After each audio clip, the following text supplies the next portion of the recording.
A generation faces a global challenge. It was published in 2014. Jim will tell you about copies for that. So I'm excited about this session. I'm going to come around here and pray for my brother.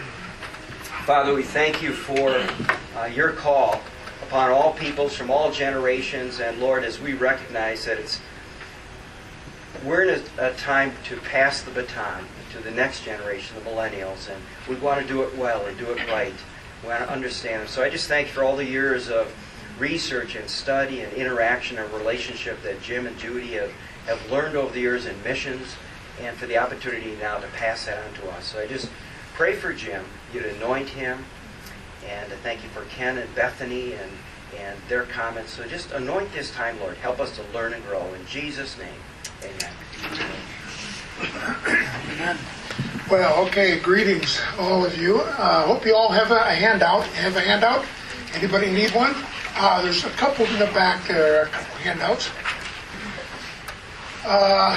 The session this morning will go like this. I'll introduce some PowerPoints, talking. But please hear this. Throughout the entire session, if you have a question, my tendency is I just get cooking, but if you have a question, that's most important. The content we want to share with you is stuff that you want and need. So feel free either to ask a question, make a comment, and Ken and Bethany, I've said the same thing to them. Now, the millennial age, but these guys are kind of unique, and I don't want them to get big-headed, but they have a unique role at the Bethany Global University here.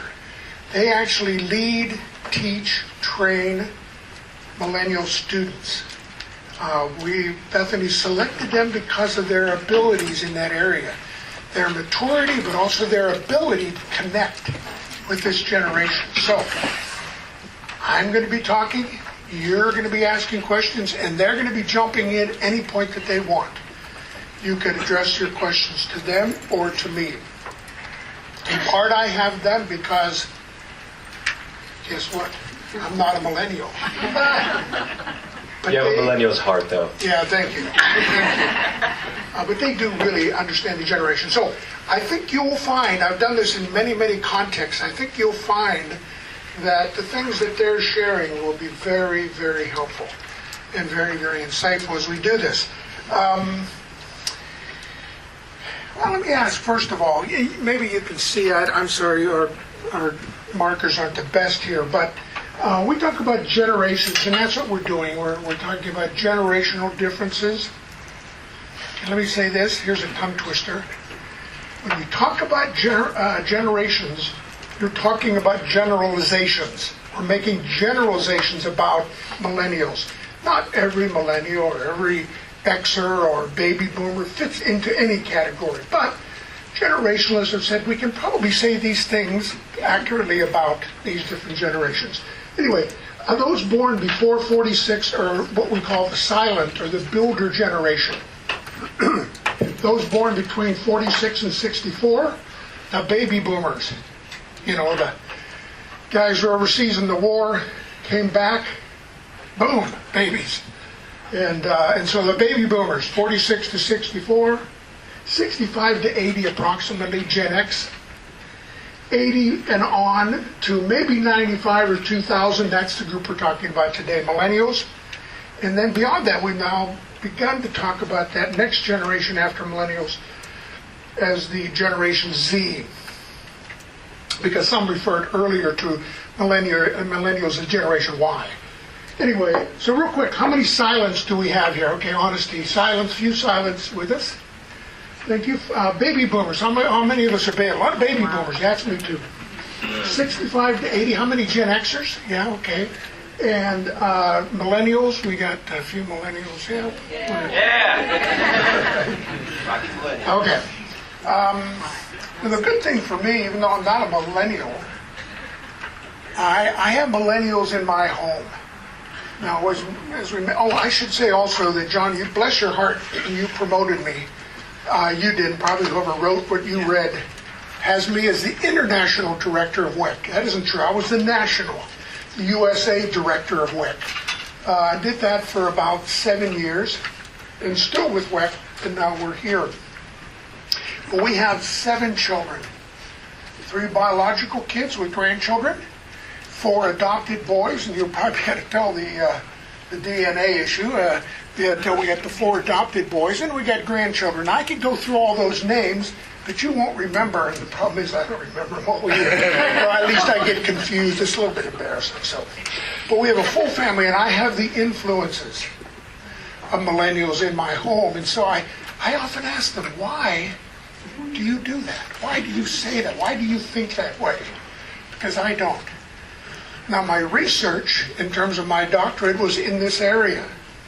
And I have a grasp, sort of cognitively, about the things we're talking about. I don't feel them, hence the need for Ken and Bethany. Let me say this, though. I really, truly had a kind of a moment of panic here about, a year or so ago, because I was wanting to know more about millennials. I'm constantly looking at articles and blogs, and I Googled millennials. And the second article came up, this one, by a guy who's kind of a well-known millennial blogger. He's actually Australian, but he gets high levels into Google. And so I happened to see this, and the title of the article is, "I'm so over millennial articles." I'm so over generalized articles about millennials. Every week there are new articles about how to deal with those in their late teens to early 30s. I'm so over it. I should say this. In that title, in Google, I see I'm so over all this, and I see Jim Ramo. I'm literally prepared to be in panic mode. This is right at the top. Perhaps it's because I sit on the border of Gen X and Gen Y dateline, but I find many of the articles are simply older people trying to work out how to deal with younger people. I work with young adults and have done so for a long time. I know it's important to know what's important to them and how to relate to them. He goes on. Anyway, a recent article I thought was actually good in relation to mission. It was published in the Evangelical Mission's Quarterly, entitled Millennials and Mission, Demystifying and Unleashing a Generation, by Jim Ramo.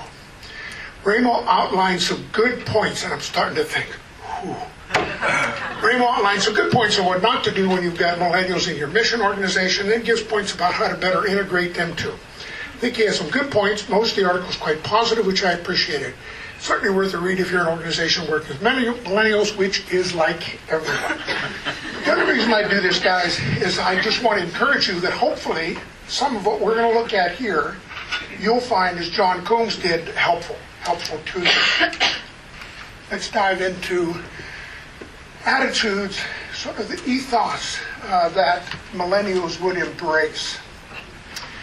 And this is very interesting. The older, traditional evangelical church model is one that I sort of came into when I became a Christian.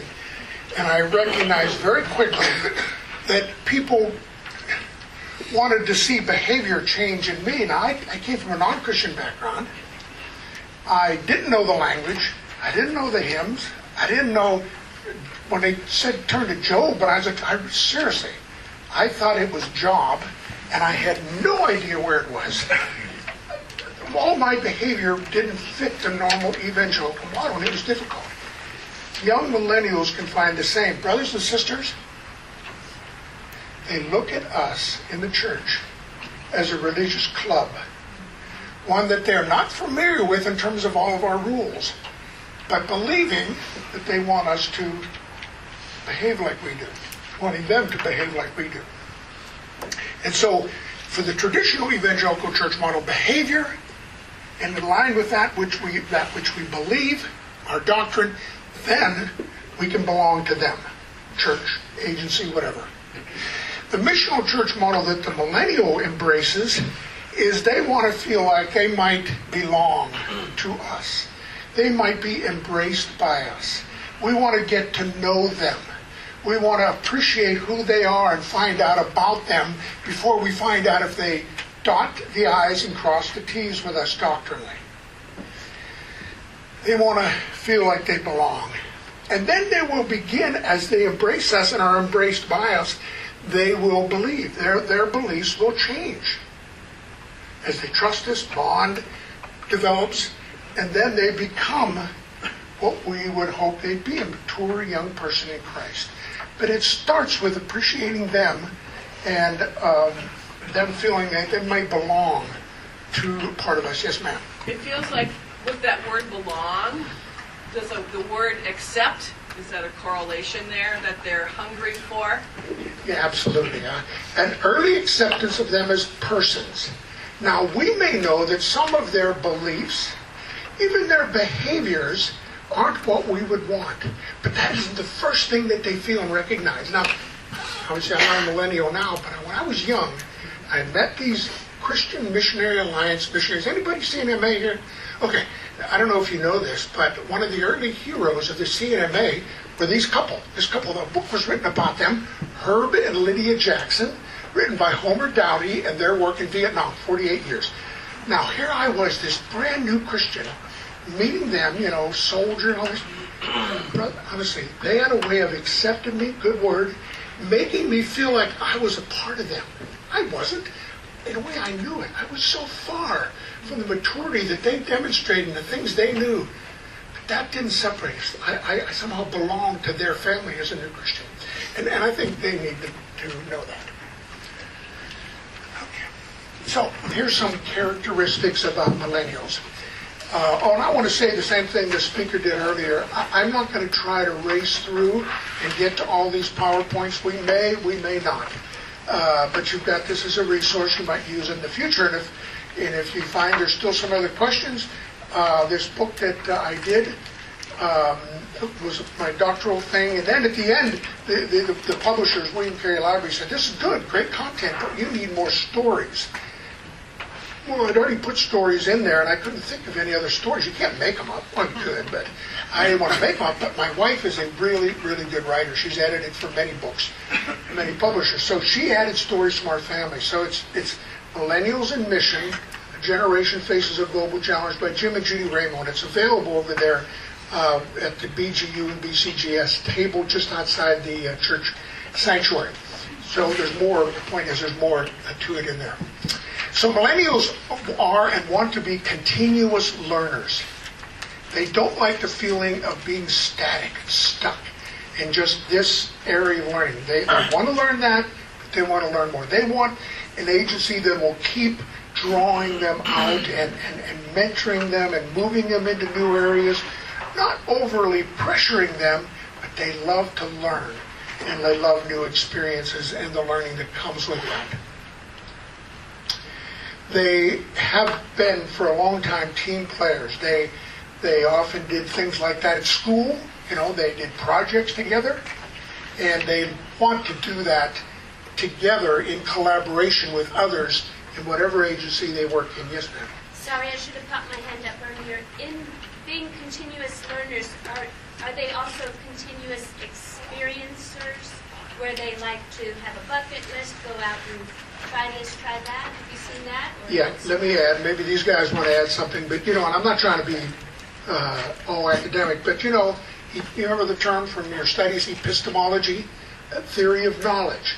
And we get knowledge lots of ways. Sometimes it's just through authority, a book, a teacher, but the other way is experience. Now, most epistemologists say that most of our knowledge comes by authority, that is, books or teachers. That's most of the knowledge you have comes that way. The millennials will say, okay, that's fine, but the knowledge that means the most to me is my experiential knowledge. So there's that issue. Anything? Yeah, I would just agree with what you're saying, that definitely the experiences, they want challenge, they want adventure, and they love to learn. Yes, at the internet nowadays, there's so much information at their fingertips, but there's definitely always a desire to grow and to learn. They're not going to commit to a job for 40 years, right? And they might not commit to an organization for 40 years. They like change. And so I think as you were talking about challenging them, putting them on different seats on the bus, or seeing where they can grow, where their giftings can be utilized, they like that challenge and change. They're not going to want a job for 40 years and be retired and be done. Okay, so how does that play out with a lot of mission organizations, we have the old family model. You know, you join the family and you stay for 30 years, and that's success on the field. But it seems like millennials, it seems like they want a team, they want a community, but they're not asking for a mom and dad and aunties and uncles. They aren't getting married, they're dating, and they want to see what this looks like. Can you help me? You're absolutely right. Let me say this. How do we relate to that? Agencies have really struggled, and our agency struggled with this because our history is people do short-term, that's fine. But once you've come into the mission, become a candidate and into the mission, we've expected long-term commitments. In fact, we used to actually have a little commitment service at the end of candidature. I was involved in it, and they would sign. You know, we used to say, marriage, relationship to Jesus first, marriage second, and commitment to the mission third, long-term, forever. That no longer works. And what happened in our agency, actually, is we had a mini rebellion. We did. In America, we have sending bases around the world in our mission. America, Canada, Germany, New Zealand, Australia.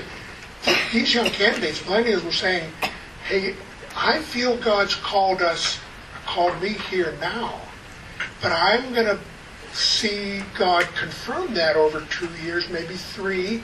We can't do this. And I was part of the international leadership, and we had to discuss that. So you're right. And most agencies have gone to these shorter commitments, which in fact may build, they may make a 2-year, 3-year commitment. They want to be confirmed with the rest of the team that this is working, that they personally feel that the gifting and the way they're wired is being used, or they're quite happy to move on. They do not, and you know this, they do not commit to organizations. They commit to people that they work with within, leaders and others that they trust, have developed bond with. But the idea of the mission and its particular mission statement is not something that they particularly will commit to anymore. So, you guys comment? Yeah, I was just going to add to that when it comes to like millennials, one of the things that we enjoy is not just vision casting, but that vision affects our lives.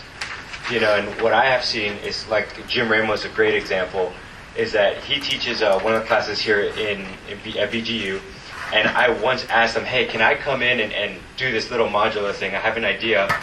And I casted the vision to him, and then he casted even more vision to me about something that I gave him and empowered me to do it. And I think that that's what happens, is that we as millennials want empowerment. So it's not, we love the family atmosphere, but if you could empower us on the way up, it's a huge difference for us. Because then I'm like, oh my gosh, Dr. Ramo wants me to teach his class all of a sudden. He's like giving me ideas and notes. I'm like, I am honored. I was like, okay, let's do this, And it helped me grow to be wanting to be on his team. So he gave me a lot of that. Well, let me just say something before you do. This is embarrassing, but confession's good for the soul. At the end of the course, the evaluations by the students, I had probably 70% of that course.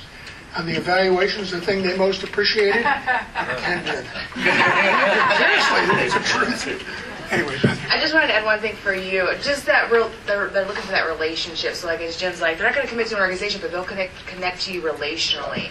So I'm not saying that millennials won't go 40 years with an organization, but if they feel relationally connected and empowered and that they have a purpose and a place and they're part of a team, they will. It's just the whole, like you say, the commitment just to an organization, So relational.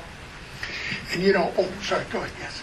Yep. How does this work together with what Dr. Nairi was talking about, where there just are some limitations as far as how long it takes to adapt to a new culture? If you're not committing for a longer period of time, for 1 or 2 years, you don't even begin to adapt to the new culture. Absolutely. We trust the millennials will see that as they get into the work. And not on front-ended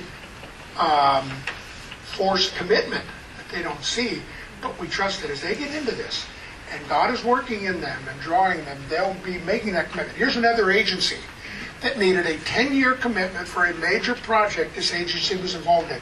Wasn't mine.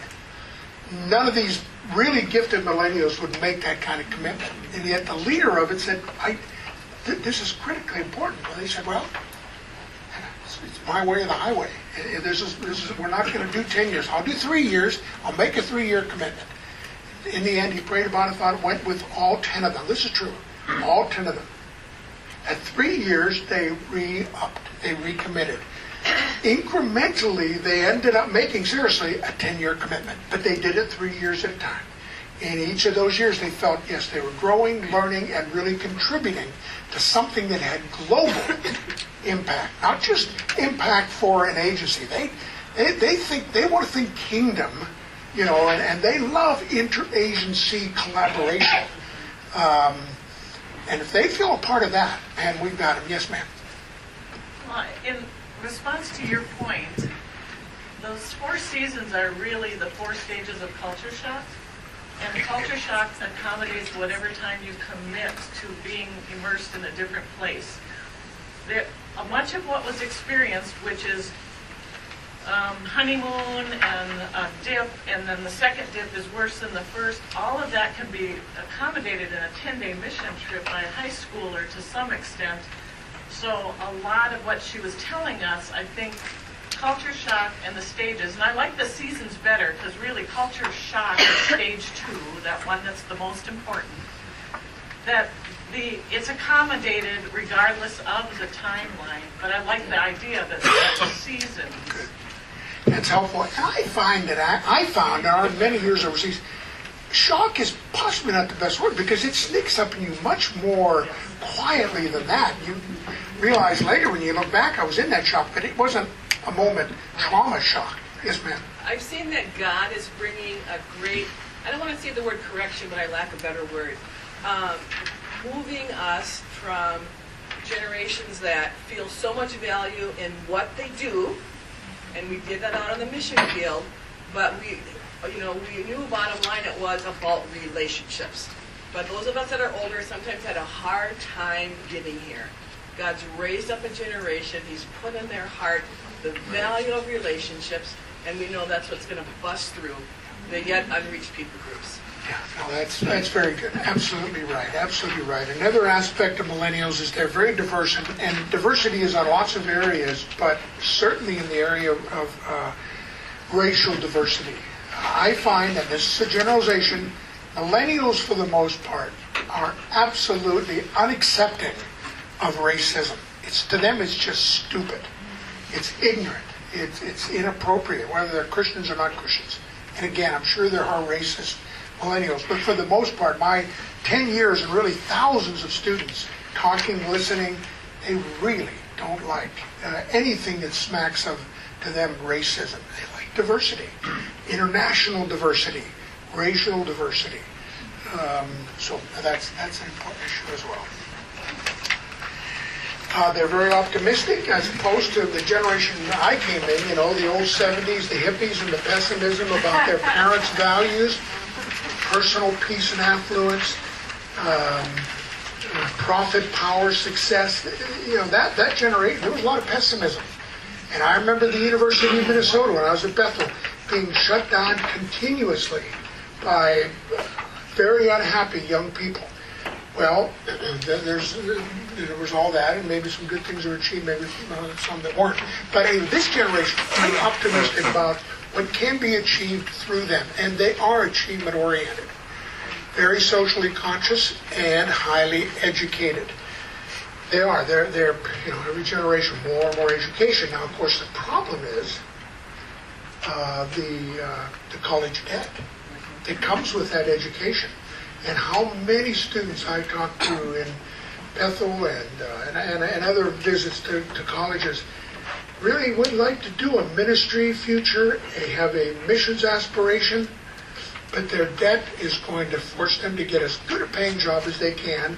And that happens, and then they get settled in, and before they know it, the debt's paid 7 years later, and they can't go anywhere.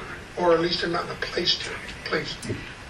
So I have a question. Do they define achievement differently? Because I know a lot of the millennials that I've worked with, it's, okay, so the Gen X, their achievement goals were kind of to get a stable job, move into their own house, have their own family, that kind of stuff. Where the millennials I'm working with are like, if I live in a house with 10 other people and I make enough to eat food today, then I'm good.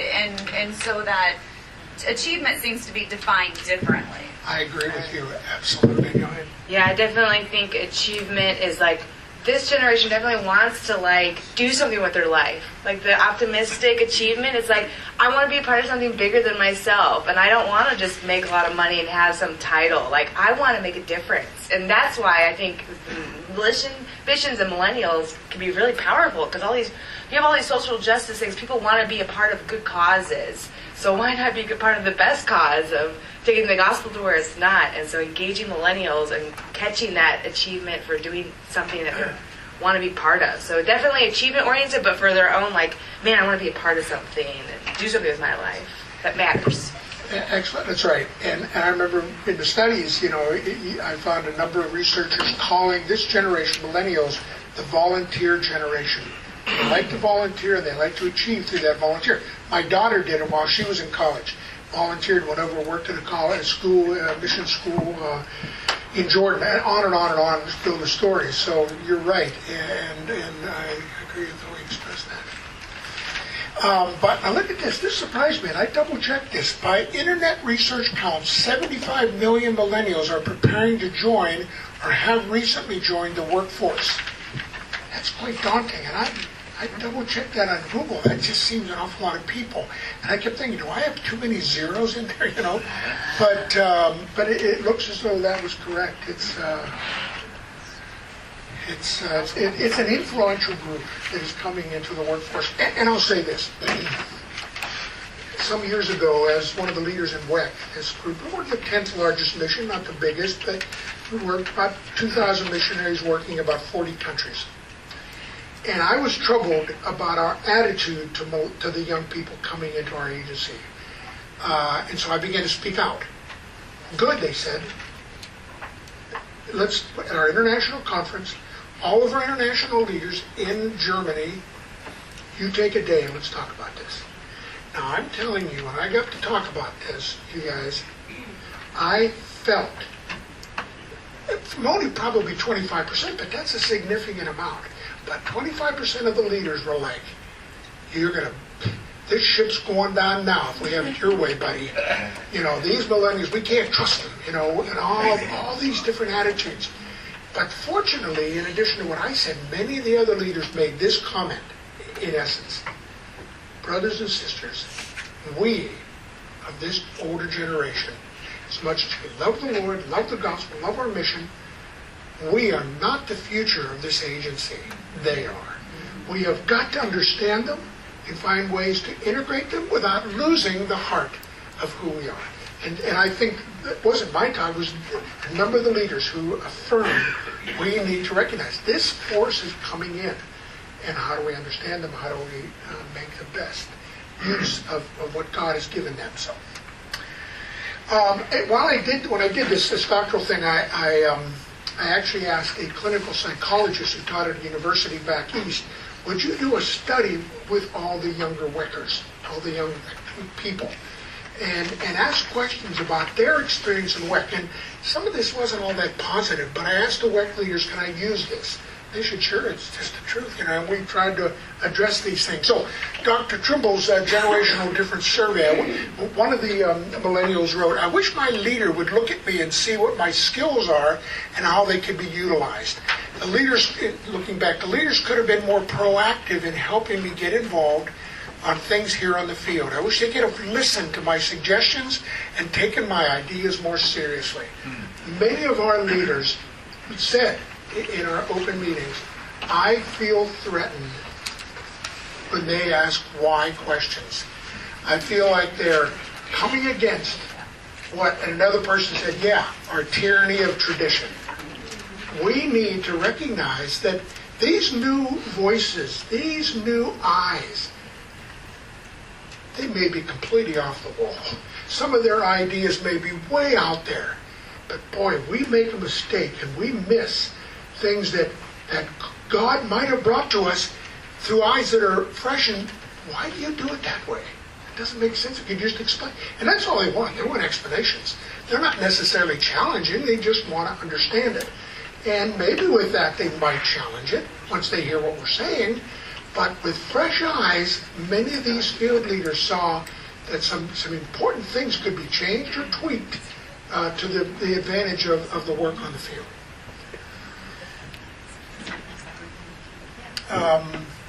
Going on, another person wrote, millennials will not stay just because WEC's a big respected mission. They'll stay if being a part of WEC is a positive experience. If they leave, it may not be because of commitment, which is what we tended to think.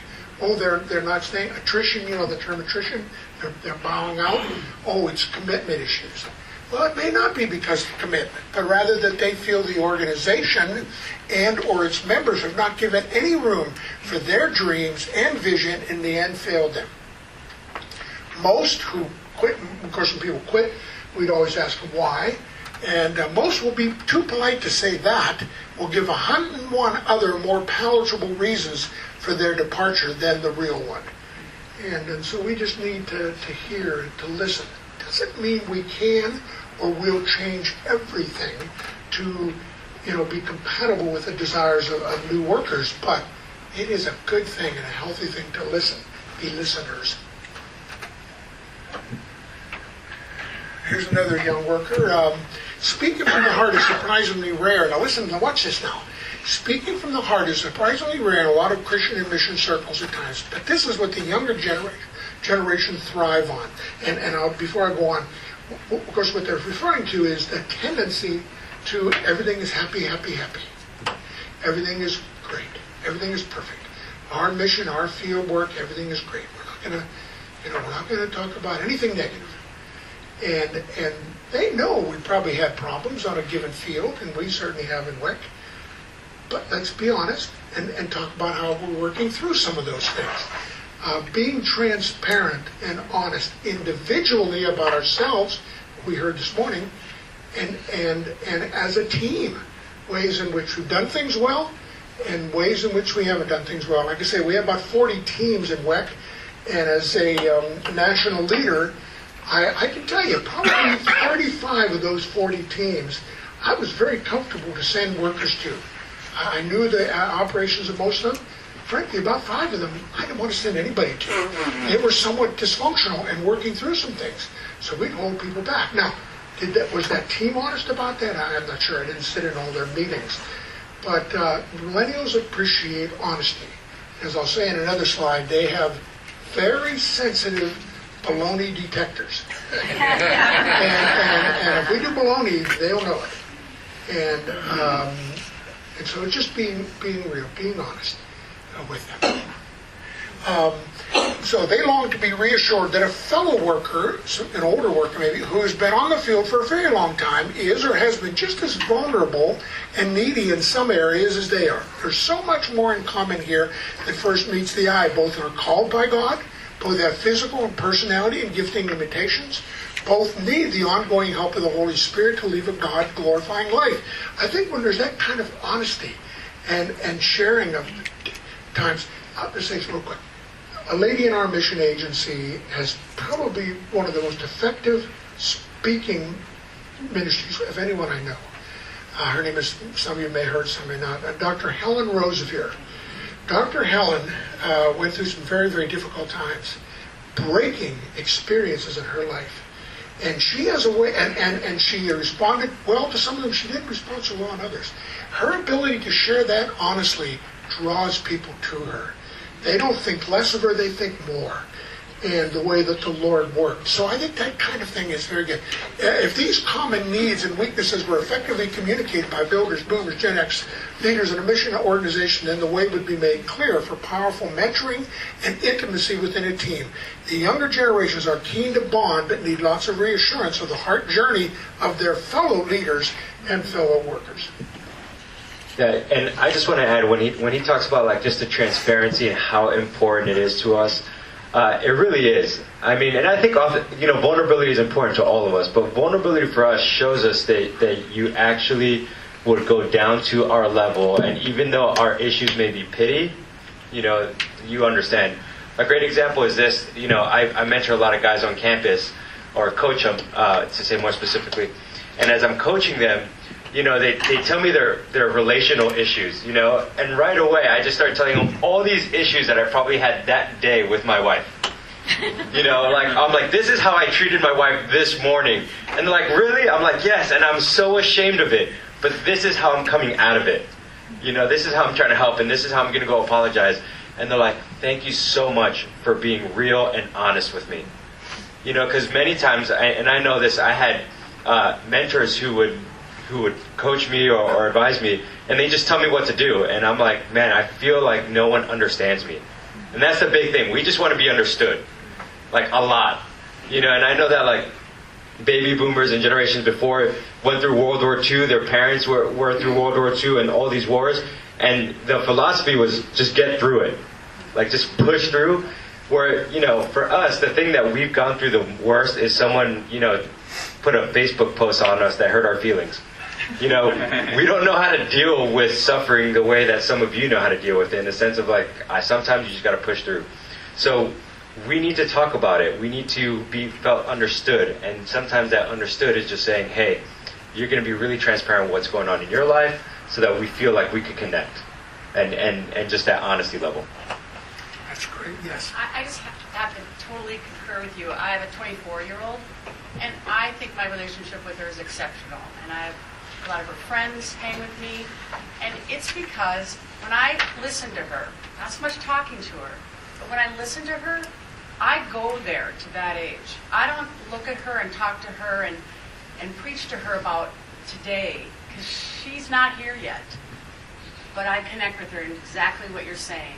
And I think that's a magic ticket. I just have to share that. That's and great. I feel very, very fortunate That's with the great, fact really. that not only do my girls want to hang around with me, but they bring their friends. Yeah. That's awesome. Yeah, very helpful. Thanks. Okay, I'm going to do this quickly because we'll be looking at some of the specifics of this, but looking at two different approaches that leadership take and what millennials want and don't want. And so the negative leadership approach, the heavy-handed my way or the highway approach, is under that list of cowboys. And then what the millennials would like. And very quickly, cowboys tend to, that generation, that approach, command and control management style. Millennials appreciate active, involved leadership. Cowboys, individually focused work, your work and what you should do, and you report to me. Millennials, collaborative teamwork. Cowboys, manage flow of information. They're going to tightly manage what the millennial hears. Whereas millennials like, tell me everything. Let me process it. Let me process it with you. The Cowboys, that generation, very big on job security. My dad worked in Pittsburgh in a job for 50 years, and he really hated it. Seriously. Manager of a furniture store in Pittsburgh, and hated it. Told me that later. Told me that was the reason he was engaged in drinking to the extent that he did. But you know why he did it? Job security for the family. He wasn't going to move. And millennials see it different. I want lots of experiences, believing that makes me more employable. I mean, whether it's true or not, that's often their attitude. Work equals income, work, that value. The Cowboys, and I think Beth and you spoke to that as well. The millennials would say work equals income and personal enrichment, growing, achievement at that level, not just the money or the title. Yeah. Well, and I think that the purpose of making money is in order to do what they love. And as long as they're making enough to do what they love, then I think a lot of times the older generation looks down and is like, why aren't you achieving more? Why aren't you making more money? Why aren't you? And it's like, we're happy where we're at and what we're doing. Yes, right. Amen. Amen. The cowboy-like structure, the millennials are quite flexible. They like flexibility. Cowboys tend to look inward, a little more introspective. How am I doing? Am I growing? Am I reaching my goals? Do I have that corner office in the building with my MBA? All those things. Whereas millennial would not look that way. We're not. What's going on around me? How are things? How might I engage what's going on around me?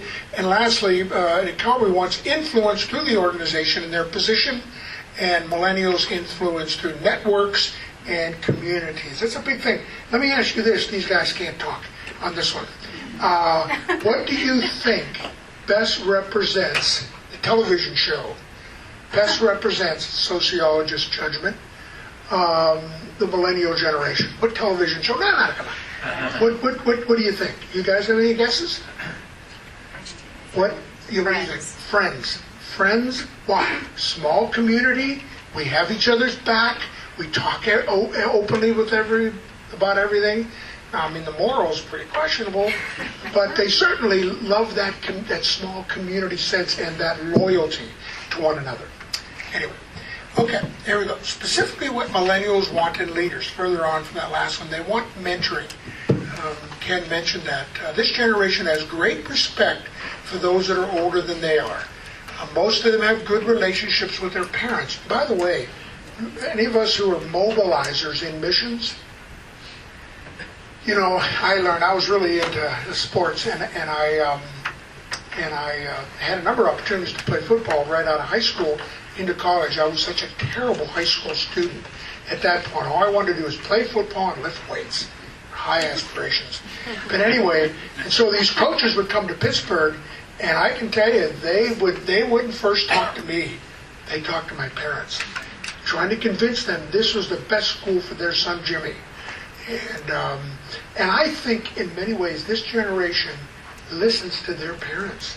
And so as a part of the mobilization approach, we need to be talking to parents, and engage parents in that whole process of application, etc. Yeah.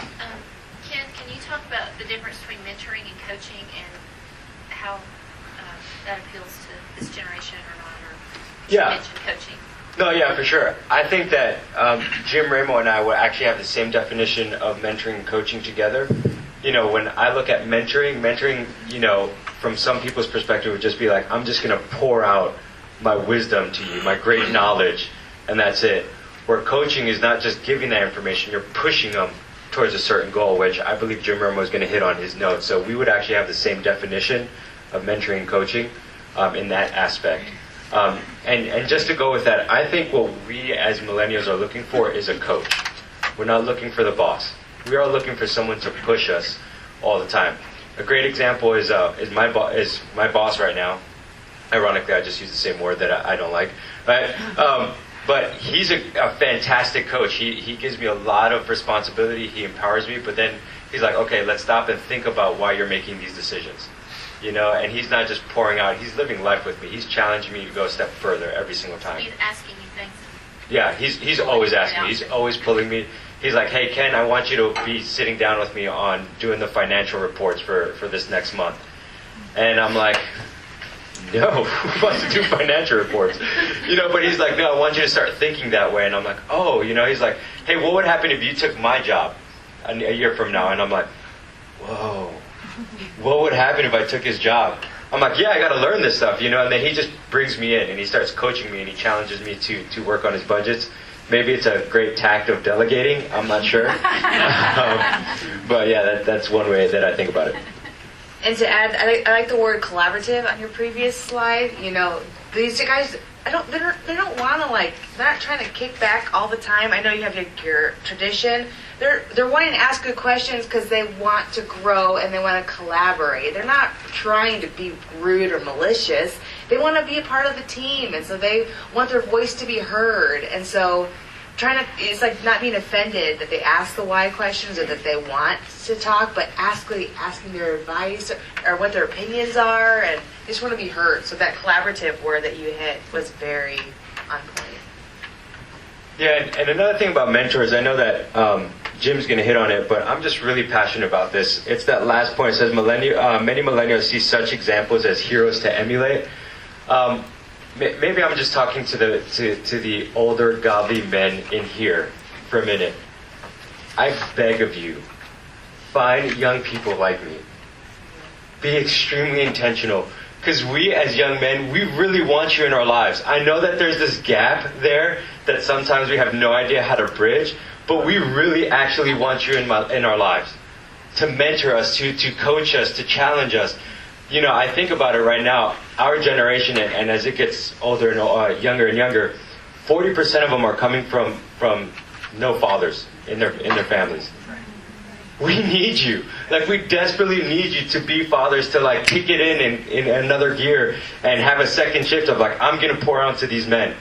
Because I guarantee you, like, some of the men on campus, they see me as an older brother, and I just give them a little bit of time, and they're like, dude, when can we hang out again? When can we hang out again? Like, they just want that because they don't have great godly men to look up to.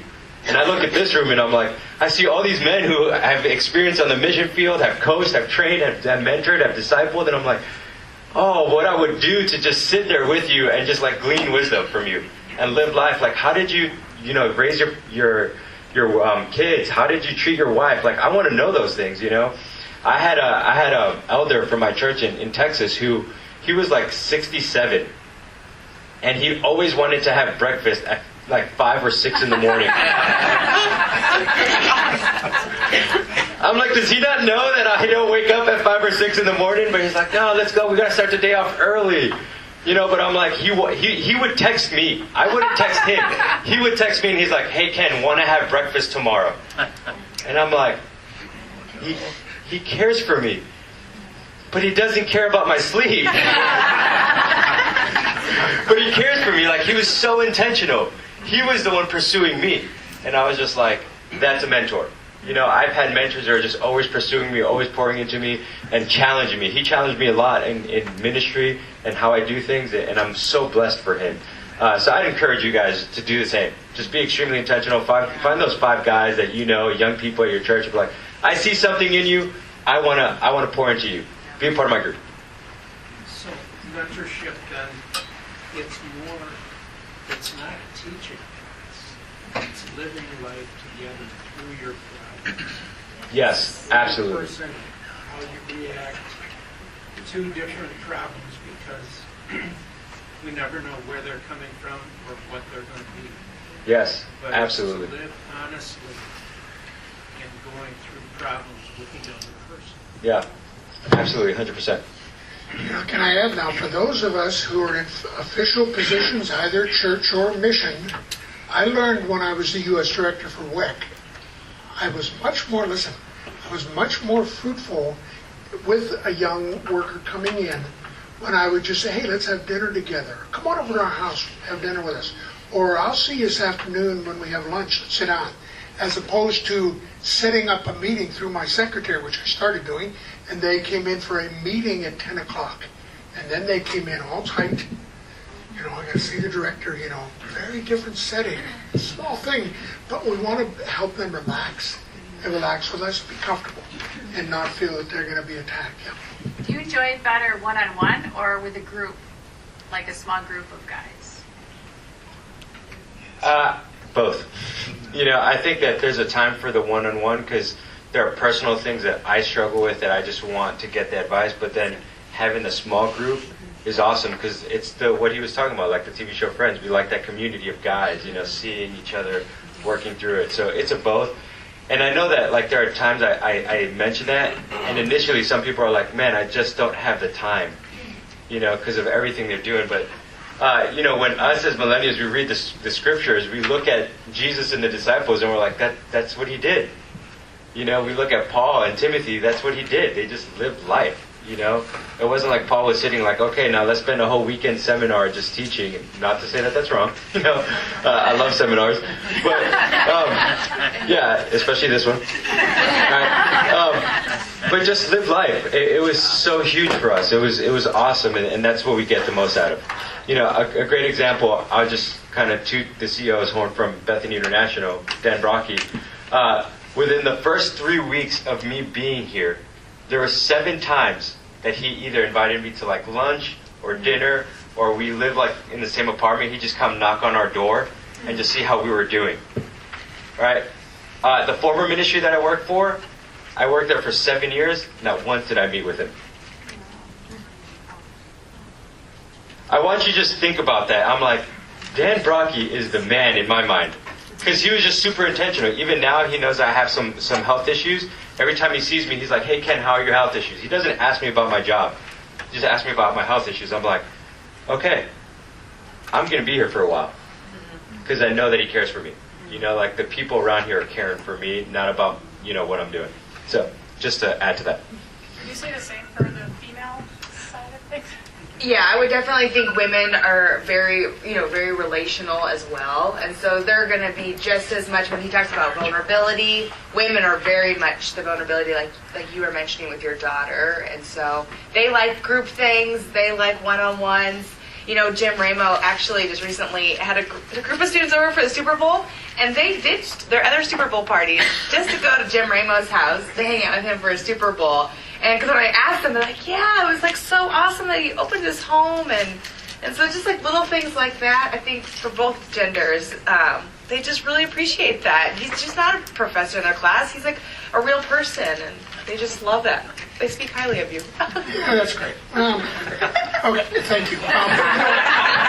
Look at D there. Look at D, and that is they want to be led and taught in their places of work, in their churches, their families, but not with a heavy hand. Now Ken sort of referred to this.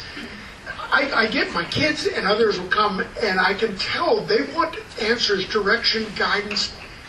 But it's interesting, the style in which I do it seems to mean a lot. The kind of conferring with, and how do you see it? And I might give some points, and we go back and forth, rather than just saying points for guidance, 1, 2, 3, 4. I know those, I've taught them, but that isn't exactly the way they want their sort of mentoring or coaching. They love to see couples, Christian couples that are working. Because we know many of us struggled with divorce and the kids growing up that way. Up at Northwestern, I would get stored their stories. About 50% of the kids came from homes where there was divorce. And so they are working through it, and their mothers are doing as good a job as you can, but they want to see modeled examples of Christian couples, and they really appreciate that.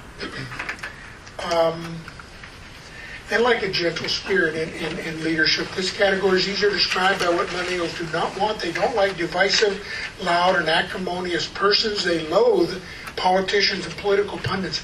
I asked students up there and students here, are you guys engaged? Are you engaged presently in this political issue, debates, reading about it? Hands up of those who are following all this. And all of them can vote. About 15%. About 15%. And I said, why? They're just loud-mouthed blowhards. I don't want to listen to that. They're not engaged. They're turned off. I don't want to get into political discussion, but they are not into that. They're leaving churches to some extent because they see many Christian leaders who can be negative and prone to divisive, criticizing one another to build up their own program. And they're repulsed by leaders with harsh and autocratic spirits. This is a little political cartoon I saw. Your condition, the doctor says, occurs from constant talking out of both sides of your mouth, Senator. Now, that's the way the young people see the whole process. Okay, what millennials want in leaders? We've already talked, so I can go through some of this quickly. Transparency and authenticity. I wish my wife and I counted the number of times millennials use the word real to describe leaders they want to follow. As one, how would you describe real? That person who is real. I would describe it as somebody, authenticity is probably the word that I would choose to use, that they would just be authentic. And when I think of real, they actually are going to share their life and their story. So when you're talking about meeting one-on-one or with a group, you actually sharing hard things that you've been through. Like, I know this sounds weird, but you being vulnerable and sharing hard things, we'll respect you more. Like, wow, what did you go with when you first had a kid, or a kid on the mission field and being a first-time mom, or what was that really like? And you actually talking about the hardships. Wow, really? How did you get through that? Then they'll start asking questions, and then you can start pulling out wisdom. But you have to share, like, why should they listen to you? Like, oh no, I've been there, and this is my example. This is what's hard. So this realness is examples of your personal life. That's what being real and authentic to them means. Yeah, and just to add to that about the real authentic, I think what tends to happen in our Christian circles is that we've gotten so used to the Christianese, like my life was hard, but God is in control, God is good, we're so blessed. It's like, no, all we think is life stinks. Like we have filters so much in our language, and I'm not saying that we shouldn't have filters or anything like that, but we have too many sometimes that to us shows, inauthenticity. So sometimes you just got to be honest, just really honest, not rude, but just honest. Like, yes, life is going to stink. Life is going to be hard. Sometimes millennials, and I have a problem with this myself, being a millennial, but I know a lot of millennials, they'll use crass language just to try to express how they're really feeling. Now, I personally think that using crass language is not appropriate, right? But it's just they're trying to express what's really going on. They're very emotional. Like, we have very emotional, we're very feelers. We want to feel what's going on. And for as leaders, the more we could try to get the filters off of, like, yes, we know God is in control. We know God is sovereign. We know God is awesome. But, like, just be like, yeah, life is hard right now. And you know what? There are times where I just want to cry. Like, when I tell the guys sometimes, and I'm like, dude, you know what? I was laying in bed, and I just wanted to start crying because I started thinking about this. They're like, wow. Like, a guy that supposedly they look up to, or I think they look up to, wants to cry, like, they don't think that way, or like they wish some more men would just say those things out loud. Most of the time when I'm talking to guys, I tell them my thought process of how I was feeling or how I was dealing with an issue or a struggle, and I just start telling them, like, man, I remember this time when I was like afraid that my wife is gonna die, and just fear kicks in, and I just start giving them my logical thoughts to it. They're like, that's exactly what I've been thinking. They're like, thank you for being real with me. And it just helps that way. I know that we throw out that word real all the time, but just try to give some practical examples. This reminds me of something that we found in our agency, that it was very important that every single field designate someone on the field who had this kind of sympathy for, compassionate towards, knowledge of the younger workers coming in on the field, and they would be the new workers designated leader. Now, all the people in the field could, interact, but these people particularly looked out for these workers. Now, and I noticed many of the fields, it wasn't necessarily a young person or a young couple. Sometimes it was, but sometimes an older person who just had that ability, and the new workers sensed their love and appreciation for them, and they went to them, and they could be honest with them. So if you are engaged in an agency and you're receiving your work, it's really good that you pray about some people who have this kind of heart to really work with these newer, younger workers. Yes. I was just thinking of Facebook postings. You read people my age, about their accomplishments and where they went, and you read millennial postings. I mean, it's about their bathroom behavior and their breakup with their boyfriend, and they let it all hang out, stuff that you would never put on Facebook. Well, there's a net side to that. I can tell you this: I came back from Vietnam, and I was one messed up guy. A young lieutenant in combat for a year, saw some horrible things, horrific things. Came back. Now, I came back to a country that was totally 70% against war. And the 70% was right. It was a terrible war. But I couldn't say anything. And I needed counseling, but I couldn't do it. I don't know, that generation, my generation, the boomers, going to a counselor was like, not cool. This generation basically has no problem going to people and admitting that they need some counsel. And opening things up quite readily. Whereas my generation, I'm very slow. We're very slow, and I think it hurt me for a period of time. Okay. Now, before I go on, let me say this. There's two ways we could go from here. So here we're going to do democracy. I want you to vote, because I really want you to do it. We could, if we had more time, it was 2 hours for sure, but we don't. We have 20 minutes. We can do two things with the 20 minutes. I can hand out a sheet of paper. You read it. You talk in small groups about a couple questions related to the scenarios on these papers. Or, which I plan to do, but we're having some great discussion, or we could carry on. I'm about halfway through the slides. So who would like to break up into some small groups and discuss some things now at your tables? Who would like to do that? No, that's pretty easy. Listen, you guys. Listen, I want you to hear this now. You guys, I rest my case. I told them, this generation, we like to hear from authorities. Their generation loves breaking up and talking. So, rest my case. Oh, you do. Okay, anyway. Okay. Oh, by the way, I want to say this. You know, there is a great book. It's a little older now. It's been revised at least once by a lady by the name of Rebecca Manley Peppard. It is considered the best book on friendship, evangelism, and ministry. And one of the strengths of that book and her videotape is her honest transparency about mistakes that she made, ways that she blew it in ministry and evangelism.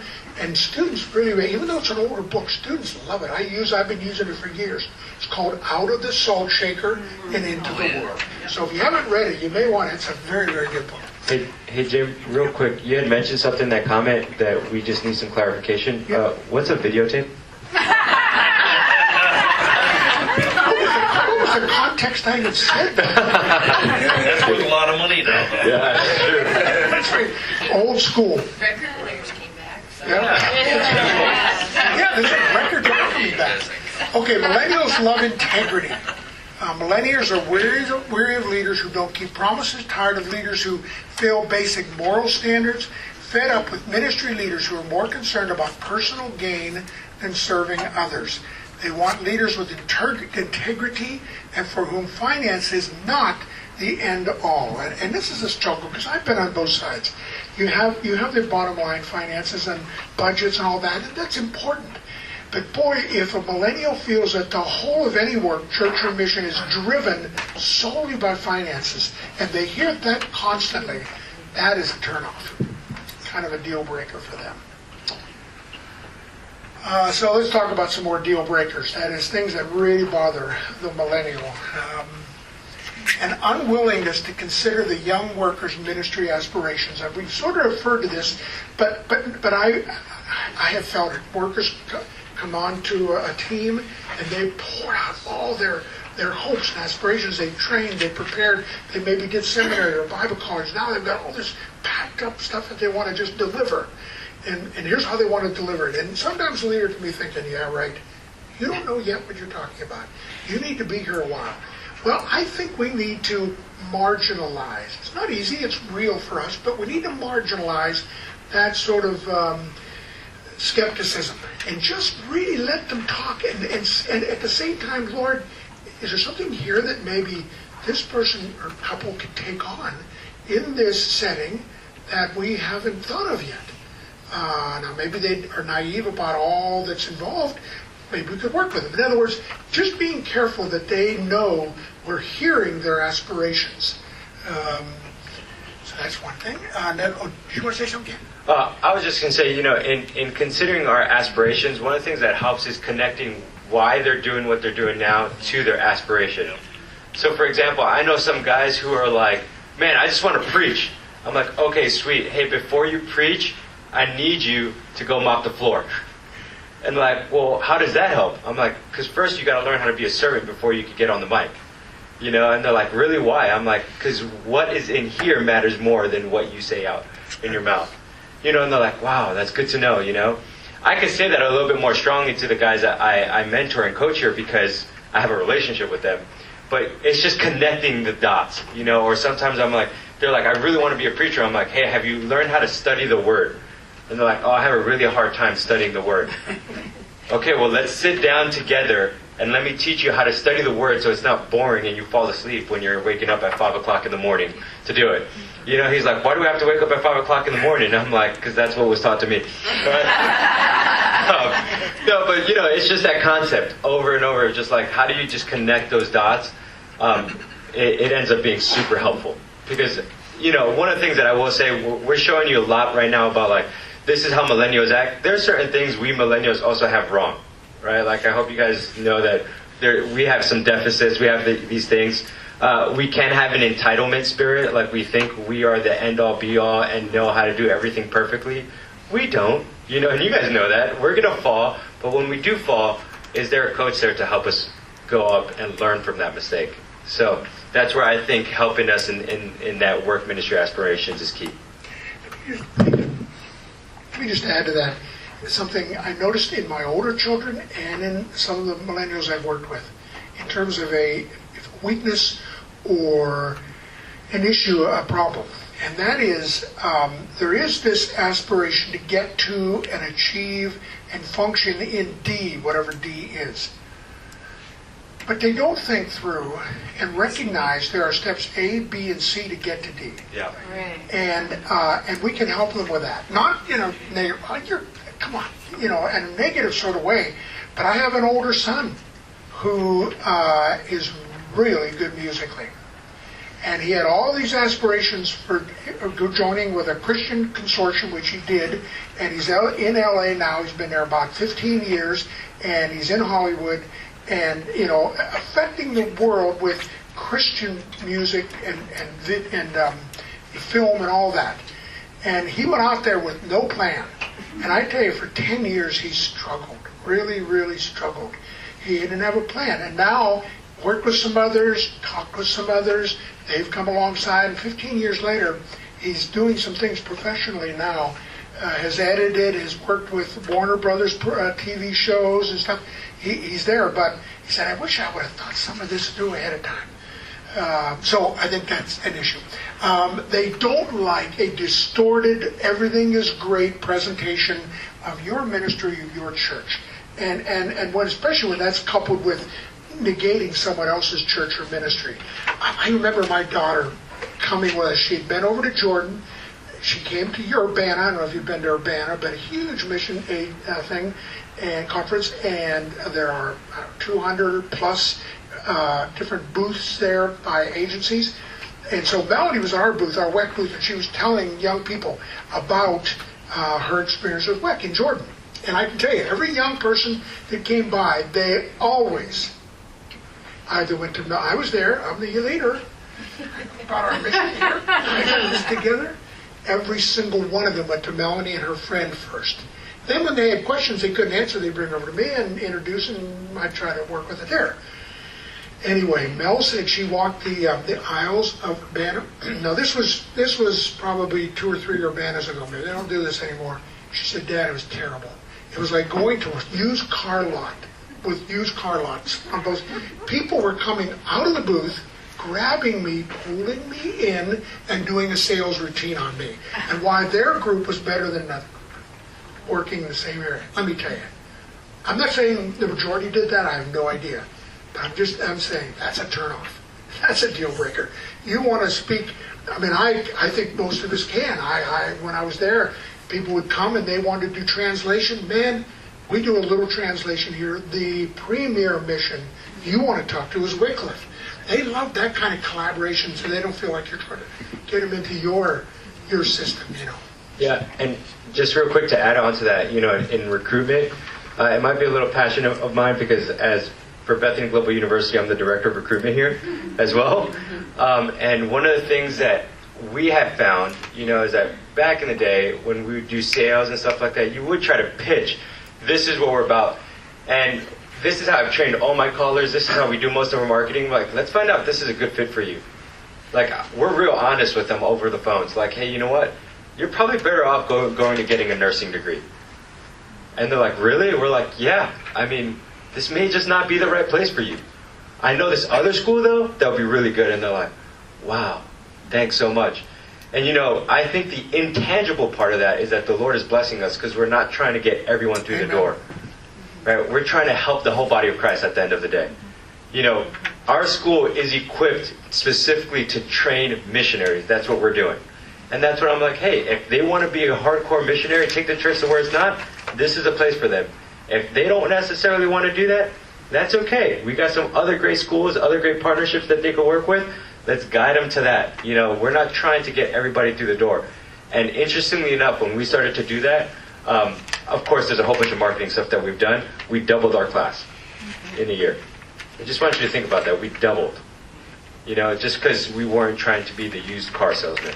There was a question back there. Oh no, just a statement. My millennial daughter just went to Urbana, and when I said, well, how are the reps and everything, she said that, but the opposite. She said, I loved it. They only approached you if you approached them, and they didn't come after me. So I was like, hey, Urbana got the message. And I heard people talk about this, and Urbana, our leadership, pleading with us agency people, not to do that. So that's good to hear that. Yes, and we've already talked about that. Narratives, stories, rather than pure instruction. They don't want to be treated as second-class members of anything, ministry here at church or overseas. We had to actually change the language, and we hope that with the language change in WEC, we had an attitude change about new workers. We used to call them, I can't remember the word now, it's been 15 years we changed it. Yeah. In the Alliance, it was junior missionaries overseas. Exactly. It was something like that. Now it's new workers. And now, exactly, you hear that? That's exactly what we did. We moved from, I can't remember what it was, but it was the same idea, to new workers. And we allowed them to come into our meetings early on. It used to be a year on the field before, and they worried about that. I mean, what are they talking about in there? They're talking about us? And now they're right in there. They recognize they're new, but the leaders, if they have a voice, if they want to express opinion, do it. And often they will defer the younger ones to the ones who've been there a long time, but they just want to be a part of it. And they don't want to be treated as second-class members. Lack of opportunity and scope for worship, that's obvious. They love the worship style. They will see others. Oh, and I should say this. You know what's really great about this generation? I find people who've gone overseas, when I visit teams, in the old days, the older generation, took a worship style, and I worship music, everything, worship style to that emerging church. And we really exported what we came from, and including music. And when we did that, that style and music became the holy approach. You know, not irreversible in the mind of the new national believers. So I find that younger workers go over and they understand contextualization, and they are very careful and very slow to export even the contemporary music that they love. They want to know about music here. What is the music style here? Let's get the right content biblically, but the worship style and music style, they won't even bring out. Many of them said, I don't even bring my guitar out because I don't want them to think that because they're hearing the gospel from that, this is the only holy way to do this. Let's let emerging leaders here see that. And that's a great thing about, I think, this generation. They love cultural differences. They appreciate national people, and they really engage in that level. This is a deal breaker. We already talked about it. Immediate demand for long-term commitment and overly authoritarian leaders.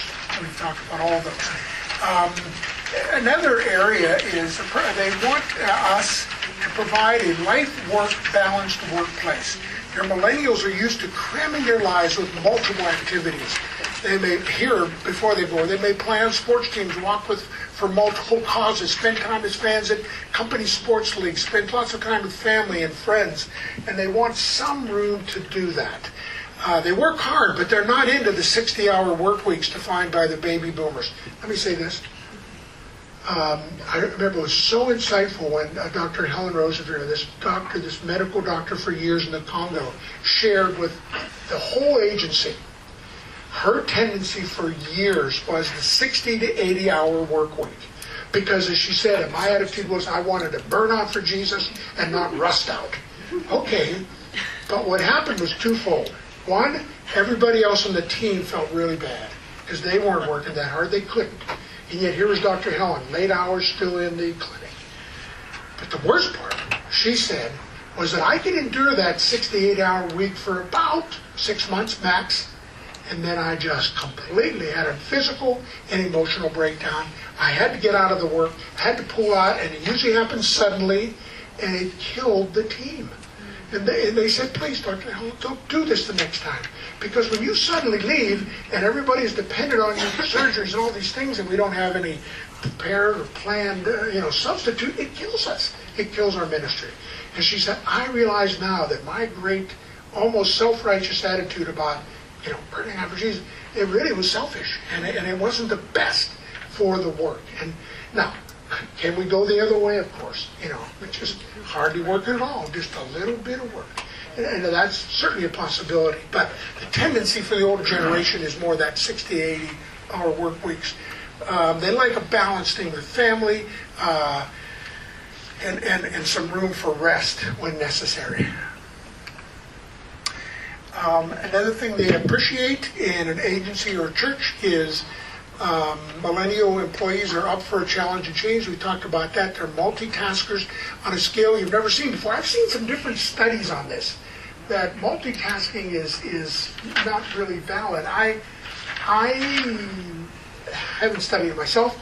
It does seem like my kids are doing a number of things, all at once, and I don't know, maybe they're not doing as productively or perfectly, but they do seem to move quickly in a lot of different spheres more easily than I do, certainly.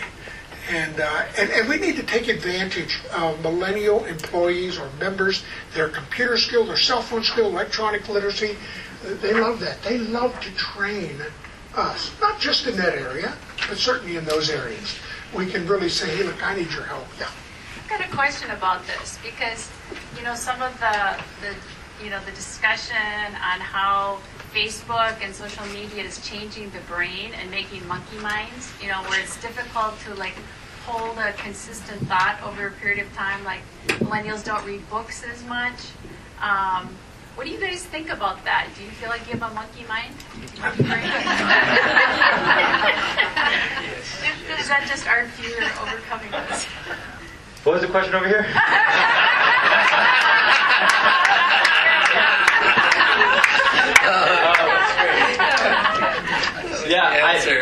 I think that for yes and no, and here's why. I think we do have a monkey brain in the sense that we're all over the place all the time because we are getting inundated by a lot of information.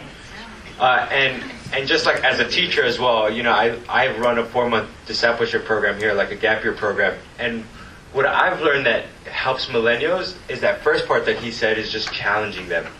I get them to think about the hard questions. Like when we go into theology, I just start throwing out all the hard theological questions that some people are like, ooh, don't go there because of interdenominational things. I'm like, that's the things that they're asking in the dorm room. You might as well just bring it up now, versus someone who has some knowledge on it versus them who've just been watching, reading a meme on Facebook about it, And you'd be surprised, all of a sudden, when you grip their hearts to think about a very problematic situation, they go really deep, really fast.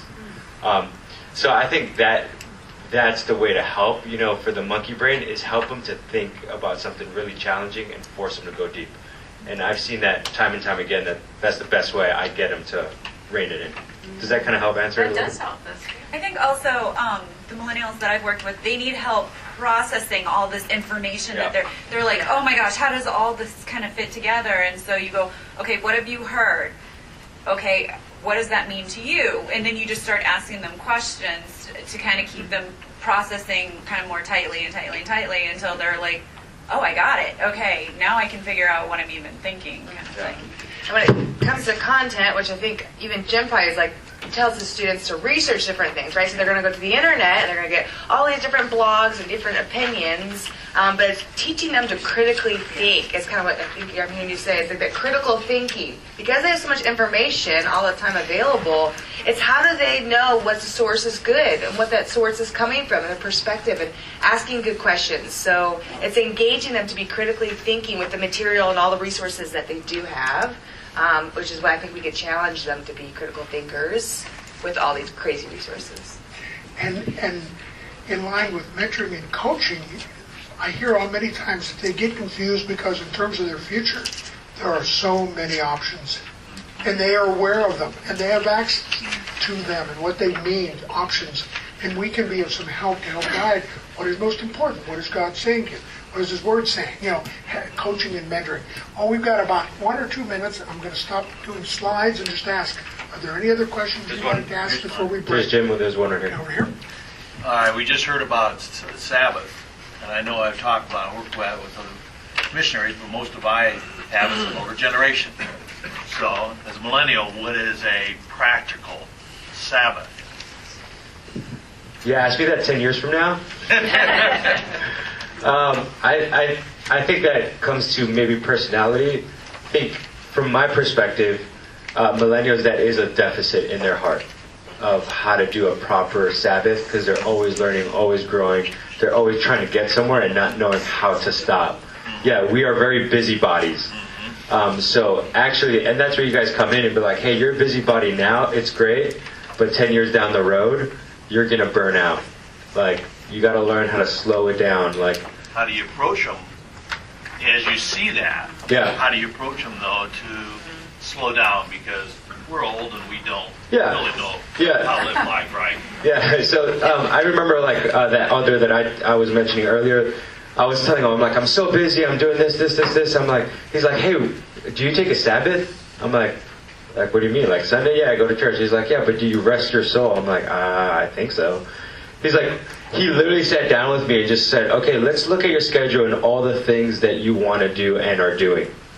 And he took me through this hour thing of okay, I'm working about 50 hours a week in ministry. Then I'm teaching Sunday school at my church for another, 10 hours, then preparing 15 hours. And I'm hanging out with my friends. And he got me to a place where he says, look, there is no time for you to actually do the things that refresh your soul. He just walked me through that process. When he did, all of a sudden I realized, oh my gosh, I need to say no to certain things so I can add those things to restore my soul. And at that point, it's being very intentional, whether it's working out, whether for sure spending time with God, and that's all individually based, but at the same time, corporately, how are you fellowshipping with people?